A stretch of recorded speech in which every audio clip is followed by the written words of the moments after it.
We'll talk about what makes Cebu one of the best place to live here in the Philippines. And I am so excited and very happy that I have somebody very special with me, Ma'am Aida Dayundon, an expert in Cebu real estate, and she is also a teacher, school teacher, and she is actively teaching at the same time helping home buyers and investors get the property that they deserve. Okay, Ma'am Ai? Hello, good evening everyone. So I'm Maria Aida Dayondon, accredited PRC and issued real estate salesperson. At the same time, I'm also teaching a public school teacher. Now we are still practicing real estate and helping other people to look for their dream home. So please help us share this video and to your friends and tag your friends, those whom you think are planning to buy a property here in Cebu. Tonight, we want to talk about something close to our hearts. What is this? Cebu. Why? Because we are from here and we are born in Cebu. So our hearts is really close to Cebu. Why? We truly believe Cebu is one of the best places to live in the Philippines. And it's not just about beaches. Di lang kay mga beaches lang, mga views lang, and lechon. No, it's not just all about that. Although it's true that we have world-class beach resorts and we have world-class mountain resorts and overlooking view that are really breathtaking, but those are just big bonuses. We still have a lot more to offer here in Cebu. Right, Mamay? Yes, correct, Ma'am Beth. Okay. So, Very straight, true. one straight line, Cebu is more than just beaches and lechon. And here's what makes it unbeatable. Now, number one thing we need to talk about is that Cebu's strategic location and connectivity. Let me share my screen. So this is it. So Ma'am Aida will talk to you about Cebu being in a very strategic location and connectivity. Why is the first reason that makes Cebu one of the best places to live in the Philippines. Kung titingnan natin, no, ang Cebu ay nasa sentro sa Pilipinas. So, kung kung galing ka sa Luzon, mas madali ang pag-travel sa Cebu. Kung galing ka man din sa Mindanao, mas madali rin papunta sa Cebu. So, we're really at the center of the country. So, mas at saka rin, meron din tayo ditong Mactan Cebu International Airport. Marami tayong mga port access at saka yung mga bridges na pwede natin na gamitin for transport para maging madali ang transaction natin. So, location-wise, it's the best since we are at the center of the country. So, mas maganda, no? Madali ang pag-transfer kung ano man yan. Especially if you're a businessman, especially if may mga transactions ka na kailangan mong gawin dito sa Cebu or saan mang lugar, so mas madali ang access mo dahil sa Cebu, dito tayo sa pinakasentro sa Pilipinas. So yun, napakagandang location ng Cebu, maganda para sa mga nag-iisip ng business at saka especially kung ikaw ay nag-iisip na maghanap ng bahay. So kailangan din natin pag-iisipan kung ang location ba to ay hindi ka mahihirapan sa pag-travel, especially if you have businesses outside the country or here in the Philippines. So marami mga places na meron kang mga branches. So maganda talaga dito sa Cebu. At saka Yes. na-experience ko kasi naalala ko nung pumunta ako dyan sa Maynila, no? Eto, real talk ha. Kasi pag pupunta ka sa Maynila, may lalakarin ka na isang lugar. Isang lugar lang talaga sa buong araw ang pwede mong mapuntahan. Kasi ang layo ng biyahe. Ang Yes, traffic, correct. oo, pero At saka ang traffic. tama po. Dito sa Cebu, although hindi ko naman sinasabi na wala kaming traffic, meron din, pero Mm. kakayanin mo pa rin pumunta sa iba pang lugar within one day. Halimbawa, kung gusto mong pumunta sa beach in the morning, and then gusto mong pumunta sa Cebu North for the mountain resort in the afternoon. You can do it here in Cebu. The next one is a city that blends progress and culture. You can be at major malls, hospitals, or office building, and then just drive 20 minutes to the mountain view or beach resort. Oh, this is what I was telling earlier. So it blends the progress, okay? And it's modern but still grounded in tradition. Yes, Cebu is very rich in heritage. And you will see in most of the places, especially the cities within Cebu, we have our heritage landmarks here. And then ang mga Cebuano po, ang mga Cebuano, we really always apply in our daily lives the culture of being Filipinos. Okay? So, ninatsagay na siya. And then, of course, in Cebu, we have Sinulog, heritage churches, then native crafts, and sure, Cebu can make you feel like your home. And by the way, if you have any questions, please do not hesitate to comment your questions below. Please, type where you're watching from para ma-encourage po ni Ma'am. So, for number 3, we are Cebu is booming economy with big opportunities. Dito makikita natin talaga yung maraming mga investors na mag-i-invest sabihin namin kanina dahil din sa kanyang location sa booming economy. So yun nga, maraming mga investors nagpapatayo dito.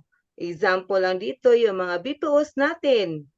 Mga job opportunities talagang makikita natin na marami. So for those who are looking for job opportunity, so marami talaga pupunta dito sa Cebu dahil maraming mga nag-hire dito dahil maraming mga companies na located dito sa Cebu.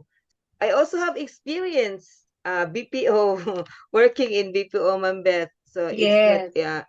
mas madali ang paghahanap ng trabaho dito. Yun nga talaga. And for our real estate, makikita din natin na dito din sila maghahanap ng bahay, syempre, di ba? For real estate, that means increasing ang property values natin. No, so for those investors that is fond of having a business like Airbnb, maganda talaga dito sa Cebu. Location at saka big opportunities talaga makikita natin dito sa Cebu. At dahil dyan, booming ang ating economy. Yes, Booming ang business. Now let's go to lifestyle, food, and people. Mga Cebuanos, let's be real. So we are practical, it's true. Strong-willed and sincere. And the food, from Tuslo Bunga to scallops in Mactan, nako, for sure you're gonna love it. It's unbeatable. It's unbeatable. Aside from lechon yan, and here in Mactan, we also have, what is this? Yung pipili ka ng isda na nasa aquarium, buhay pa, sutukil, sumpa, tuwa, kilaw. and it will be cooked. There's always something happening, and the place is just right. Productive, but not frantic. I'm not really discouraging Manila because Manila has its own beauty. But yes, Cebu is not frantic. When you are able to talk to a Cebuana or Cebuano, you can see through the eyes that he or she is sincere and strong-willed. For our number 5, we have real estate growth and smart communities. So what do we mean by this? So we're seeing projects not just in the city, but growing hubs like Consolacion, Mindanilla, and Iloan. So if you're looking for a house dito sa Cebu, marami talaga kang mapipilian. So talagang makikita mo na kakaiba ang mga projects na nandito. Kung gusto mo ng mountain view, magagandang tanawin na makikita mo sa umaga. So, marami tayong mga projects na may mga mountain view. At kung gusto mo rin dito sa city, talagang meron din talaga tayong mga projects na ganun. So, talagang real estate growth, makikita mo talaga kakaiba. No? Especially now, marami talagang mga investors ang nag-i-invest sa real estate ngayon. At makikita mo rin na talagang booming, no? Booming ang real estate natin dito sa Cebu. At marami ding mga families from other parts of the Philippines pumipili din sa Cebu. Bakit kaya? Dahil dito sa Cebu, iba talaga ang pakiramdam. Meron talaga tayong tinatawag na forever home. Di Yeah. ba? Kahit saan ka man, pag dito ka sa Cebu, meron ka lang kaibigan na pwede mo mapagtanungan, talagang maaasahan mo na tutulungan ka at iga-guide ka, especially kung natanong ka sa tamang tao. And we are here as a real estate salesperson. We are here to guide you. We are here to help you reach whatever you are looking for. We will find ways. Yeah, parang We will BDO. find ways. Yes. Totoo. Okay, Parang that's it. So now you have it. See, aside from lechon and the beaches, so Cebu is unbeatable because of its strategic location and connectivity, and it is a city that blends progress and culture, and then booming economy with big opportunities, and then it offers lifestyle, food, and real people, and real estate growth, and smart communities. So, wala ka nang hahanapin pa. Cebu can be your forever home. O, di ba? Sabi ni Ma'am Aida. Okay? yes. So, yan, if you have any questions with regard to Cebu properties, or if you are planning to buy a home, should it be this year, next year, or a year after next, we don't mind. Just contact Ma'am Aida or me, then we would really be glad to assist you, to be with you, to guide you in your journey of getting the property that you have dreamed of. And also, we can really promise you that we will do it with honesty, and also we will give you our time talaga. We can find ways. Yes. Okay. And for OFWs, retirees, and young families, and young entrepreneurs, young professionals from other regions who would like to get a property here in Cebu, it could be for your own use or for investment, especially Airbnb. Nako, malakas ang Airbnb ngayon dito sa Cebu. Correct.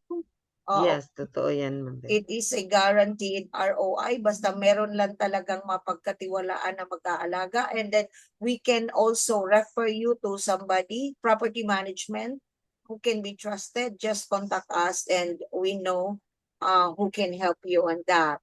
Okay? So, and also for those real estate agents and for those small businesses, influencers, who wanted to have their own website, their funnels, you can also contact me.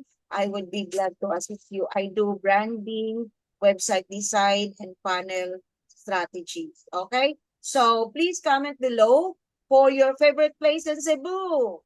What is your favorite place in Cebu? Comment down below.